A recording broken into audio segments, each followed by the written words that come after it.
Bakit nga ba hindi na magkakaroon ng World War III ayon sa banal na kasulatan? Alam naman natin at hindi lingid sa kaalaman natin na nagkakaroon ngayon ng digmaan sa pagitan ng Israel at Iran. At nangailam na nga ang Amerika nang targetin nila ang 3 nuclear site ng Iran. At nangako ang Iran na hindi sila papayag na ginanon sila. At maging ang Israel, Amerika, ganun din ang pangangatwiran nila. At sinasabi ng karamihan, opinion nila na World War III na, malapit na ang katapusan, World War III na. Ngayon, marami nagsasabi niya sa iba't ibang social media, hindi natin sila masisisi sapagkat yan ang kanilang opinion. Pero batay sa banal na kasulatan, magkakaroon ba ng World War III? Ito, batay po sa sinasabi ng banal na kasulatan, ganito ang mangyayari. At madalis nating gamitin ang talatang nakalagay sa Bible na nakasulat sa Mateo 24:6 na ito daw di umano ang tinutukoy na nagaganap na digmaan sa ibang bansa ngayon. Tanong, kaibigan, ito ba ay tinutukoy sa Biblia na nagaganap ngayon sa ating mundo? Dahil sa tuwing magkakaroon ng digmaan, babasahin nila yung salita ni Kristo na at magsisitindig laban sa bansa at magkakaroon ng digmaan. Ito lagi ang ginagamit nilang talata para palitawin na magkakaroon itong digmaan na nangyayari. Ito daw yun. No? Alin niya ba ang digmaan na nangyayari ngayon? No? At digmaan na binabanggit ng ating Panginoong Jesucristo. At basahin natin sa Mateo 24 at 6. Ganito ang sinasabi ng Panginoong Hesus. At makakarinig kayo ng mga digmaan at mga alingaw ng mga digmaan. Ingatan ninyo, huwag kayong manguluminahan, sapagkat kinakailangan ito'y mangyari, datapwat hindi pa ang wakas. Sapagkat magsisitindig ang bansa laban sa bansa, at ang kaharian laban sa kaharian, at magkakagutom at lilindol sa iba't ibang dako. Ito nga ba yung talata na nangyayari ngayon? Alam mo kaibigan, huwag po kayong magagalit. Mali pong paniniwala sapagkat wala nang mangyayaring digmaan o ikatlo o ikaapat man. Dahil walang nababasa sa Biblia na magkakaroon ng 3 digmaan. Meron isa nababasa sa Biblia na mangyayari na. Ayun ay ang paghuhukom o araw mismo ng paghuhukom. Bakit natin nasabi? Sapagkat kung tayo ay isa nagre-relihiyon, isa lang ang pinaniniwala natin dahil walang ibang pagbabatayan kundi ang banal na kasulatan. At nakalagay nga sa banal na kasulatan ay World War I lang o World War III. No? Ating pag-usapan kung alin ang tinutukoy at digmaan na nakasulat sa Biblia. Ito ba ay nangyari na o mangyayari pa lang sa hinaharap? Ito ba yung napipintong digmaan ngayon na sinasabing Iran versus Israel at nangailam na Amerika? Ito, basahin natin. Merong binabanggit ang Panginoong Hesus na digmaang mangyayari noong tinanong siya ng mga alagad niya kung kailan ang kanyang pagbabalik. Mas maganda basahin natin dito sa Mateo 24:3. Paborito ng lahat ng born again to, lahat ng nagre-reliyon But Mateo 24:3. At samantalang siya'y nakaupo sa bundok ng mga olibo, ay nagsilapit sa kanya ng bukod ang mga alagad na nagsisipag sabi, sabihin mo sa amin, kailan mangyayari ang mga bagay na ito at ano ang magiging tanda ng iyong pagparito at ng katapusan ng sanlibutan. Diretso natin sa talatang 6. At makakarinig kayo ng mga digmaan at mga alingaw ng mga digmaan. Ingatan ninyo na huwag kayong mangluminahan sapagkat kinakailangan itong mangyari datapot hindi pa ang wakas. Sapagkat magsisitindig ang bansa laban sa bansa at ang kaharian laban sa kaharian at magkakagutom at lilindol sa iba't ibang dako. Yan kaibigan, malinaw pa sa sikat ng araw na magkakaroon daw ng digmaan at aalingaw ng digmaan. At sabi pa, hindi pa ang wakas. Ibig sabihin, kaibigan, meron pang digmaan ulit na magaganap. Dahil ang sabi sa talatang 7, sapagkat magsisitindig ang bansa laban sa bansa, kaharian laban sa kaharian. Napasin nyo magkaibang talata na magkakaroon digmaan at hindi pa tapos at magsisitindig ang bansa laban sa bansa. Ibig sabihin, may World War I na tinutukoy, may World War II na tinutukoy. May binanggit ba rito ang pangatlong digmaan na magsisitindig ulit? Wala na. Mamaya mapapatunayan natin yan. No? O, kailan ba ito unang naganap? Ito basahin natin. Kung kailan, bibigyan ko kayo palatanda kung kailan ito magaganap Basahin natin dito sa Revelation 6:12. Ganito ang sabi. At nakita ko nang buksan niya ang ika-6 na tatak. Yan, merong binabanggit na ika-6 na tatak. Pero alin sa mga tatak na ito ang isa sa mga naganap? Basahin natin sa talatang 15. Doon din sa Revelation 6:15 naman. At ang mga hari sa lupa, at ang mga prinsipe, at ang mga pangulong kapitan, at ang mga mayayaman, at ang mga makapangyarihan, at ang bawat alipin, at ang bawat laya, ay nagsipagtago sa mga yungib, at sa mga bato, sa mga bundok. Ito po ay Revelation. Ipinakita ng Panginoon Diyos ang mangyayari kay Ahuan na nagsulat ng Revelation. Ito ay mangyayari pala sa hinaharap. Kailan yon? Ituloy natin. Ano daw ang pangyayari na ganap sa dulo ng ika-6 na tatak? Nagsipagtago sa yungib ang lahat ng uri ng mga tao mula sa hari hanggang sa mga alipin. Tanong, ano nga ba ang dahilan ng pagtatago sa yungib ng mga tao? Baka naman hindi digmaan ang tinutukoy dito. Basahin natin sa isang hula ni Propeta Jeremias. Ganito ang sabi sa Jeremias 4:13 hanggang 19 ay ganito ang sinasabi. Narito, siya'y sasagupang parang ulap. Ulit-ulit. Narito, siya'y sasagupang parang mga ulap at ang kanyang mga karo ay magiging parang ipo-ipo. Ang kanyang mga kabayo ay lalong matulin kaysa sa mga agila sa aba natin sapagkat tayo'y napahamak. Ituloy natin. Ang hirap ko, ang hirap ko. Ako'y nagdaramdam sa aking puso. Ang dibdib ko ay kakaba-kaba. Hindi ako matahimik sapagkat inyong naririnig, o kaluluwa ko, ang tunog ng pakakak, ang hudyat ng pakikipagdigma. Napakalinaw sa Jeremias. May tunog ng pakakak o ang katumbas nyo ngayon ay sirena. Na pag andyan na yung mga missile, parating na, bubuong sirena. Ang sabi sa talata, ang hudyat ng pakikipagdigma. Bakit nagtago sa mga yungib, sabi sa talata? Batay sa talata, ang mga hari, ang prinsipe, nagtago sa mga yungib ang mga hari, prinsipe at mga laya, mga pangulong kapitan, mga mayayaman, mga pakapangyarihan, mga alipin, mga laya, o sa dulo, mga laya, sa dulo ng ika-6 na tatak. Nangyari to. Kailan nagtago ang mga ito? Mga alipin, mayayaman, mga kapitan, mga pinuno. Nagtago sila yung World War I.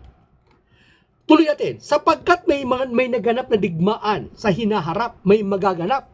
Ano kung may digmaan? Bakit nagsipagtago ang mga tao? Ang digmaan ito ay ginagamitan ng mga makabagong kasangkapan, pangdigma. Modern. Gaya ng sinabi sa talata, ang mga karo na parang ipo-ipo, na ibig sabihin ang siyasabi sa talata na parang ipo-ipo, mga tangke.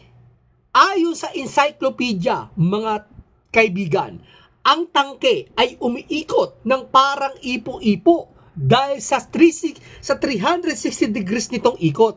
Yung binabanggit ng Biblia kanina na narito, nasasagupang parang mga ulap at ang kanyang mga karo ay magiging parang ipo-ipo. Ito yung binabanggit na parang ipo-ipo, yung mga tangke nung World War I. Ang daming tangke ng World War I na parang ipo-ipo, na umiikot ng 360 degrees. At mga kabayong matutulin pa sa agila, ang sabi. Binanggit ng talata, mga kabayong matutulin pa sa agila. Ano yung mga kabayong matutulin sa agila? May kabayo bang matulin sa agila? Mga eroplano. Kaya nga tinawag natin sa modernong tawag, aerial cavalry. Tama, mali. Search mo, aerial cavalry. Di ba? Kaya napakalino na sinabi ng banal na kasulatan na yung mga matulin pa sa kabayo at yung mga ipo-ipong karo, yun yung mga tangke, yung matulin pa sa mga kabayo na matulin pa sa agila, yung mga aerial cavalry, mga kabayuhang panghipapawid. Sa Tagalog, kabayuhang panghipapawid. English, aerial cavalry. Malinaw. Alam mo kaibigan, yung kapag sumakay sila sa eroplano, may hudyat ng tinutumutunog. Ito ang tunog ng sirena na nagbababala sa mga tao na may pagsalakay mula sa himpapawid. Di ba narinig natin sa sirena noong pa World War I? Ibig sabihin may hudyat. Ito yung sinasabi ni Jeremias na, ulitin ko ang hirap ko, ako'y nagdaramdam sa aking puso. Ang dibdib ko ay kakaba-kaba. Hindi ako matahimik sapagkat inyong naririnig o kaluluwa ko ang tunog ng pakaka, ang hudyat ng pakikipagdigma, letra por letra, sinabi ng Jeremias. Nangyari na ba to? Ay, nangyari na to. Jeremias, propeta, hula nga Hindi pwede mangyari to sa panahon nila. Kailan to mangyayari? Mamaya mapapakinggan nyo kung kailan to mangyayari. Huwag matigas ang ulo.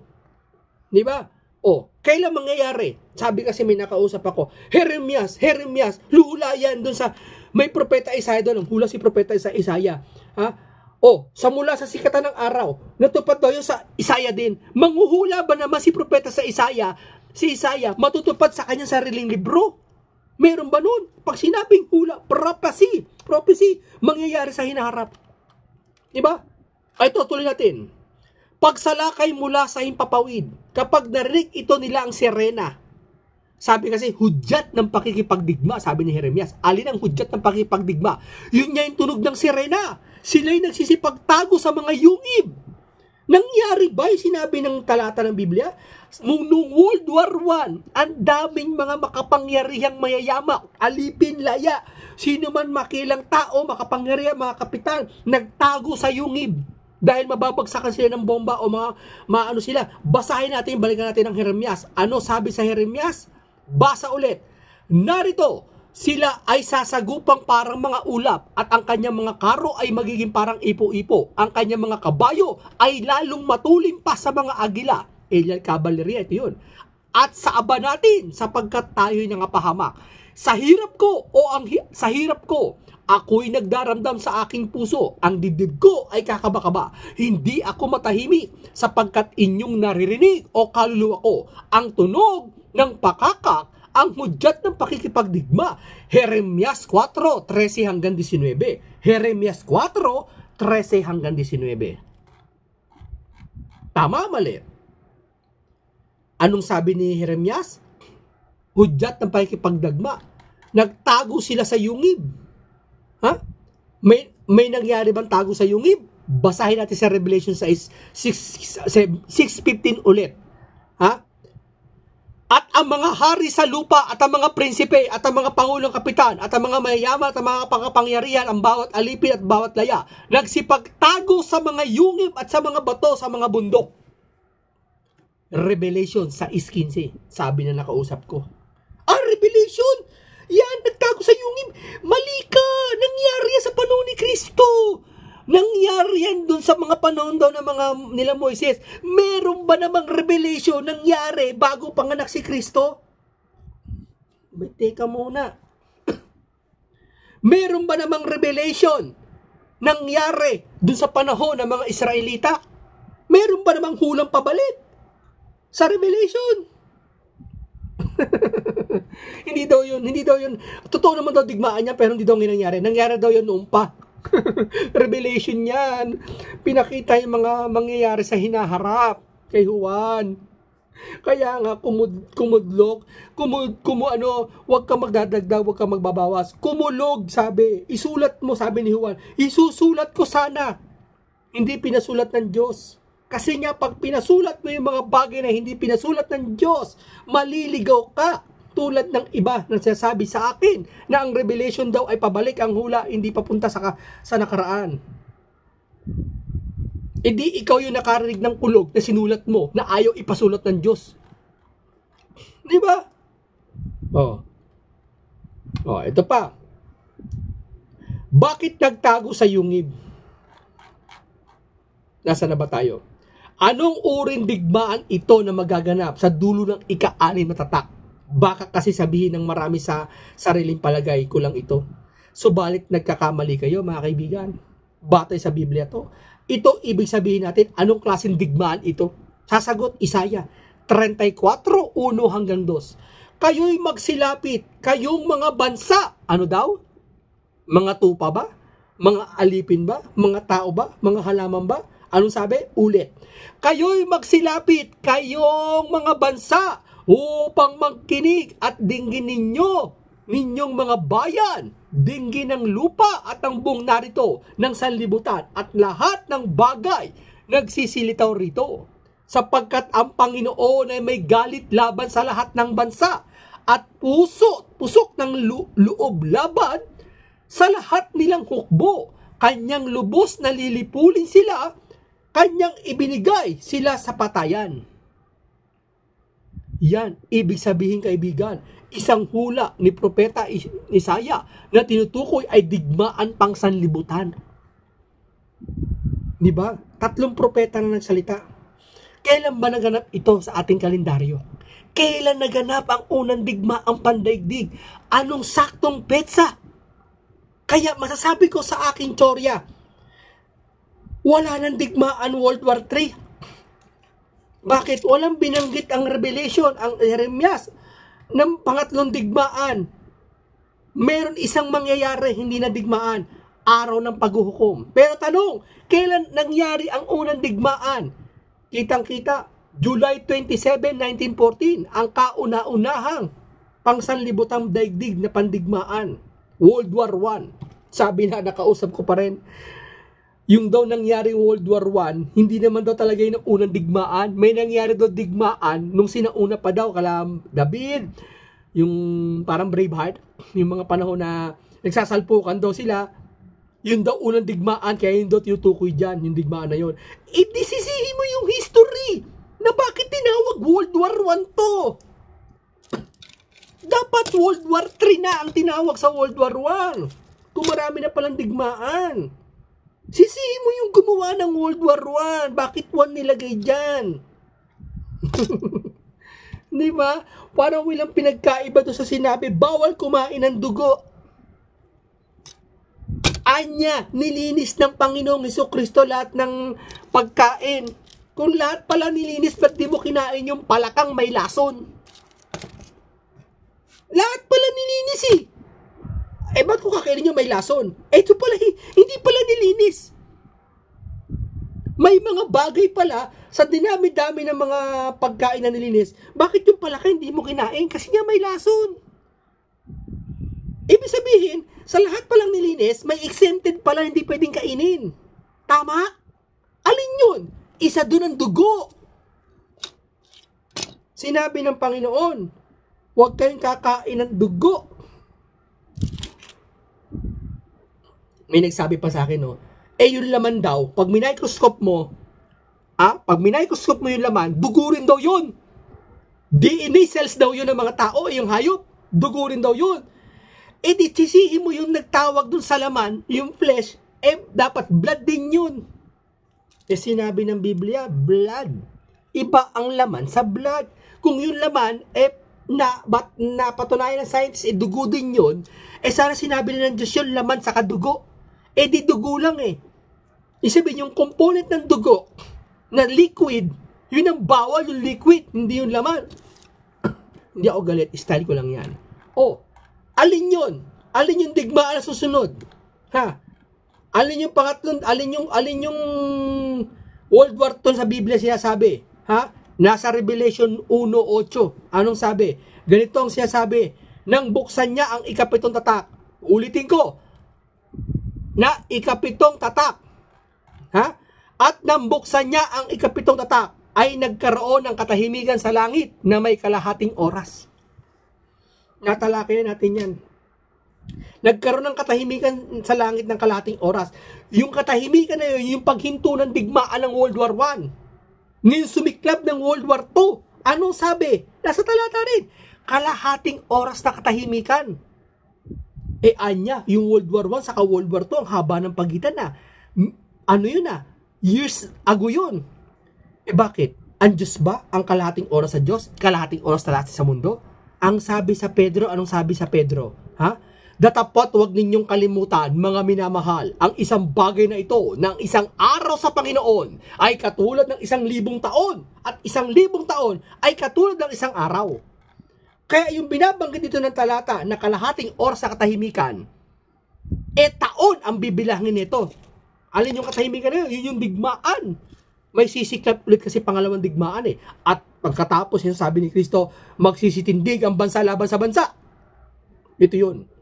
May sinabi bang Panginoong Kristo? At pagkatapos yan, may titindig ulit. World War III na. Walang gano'n.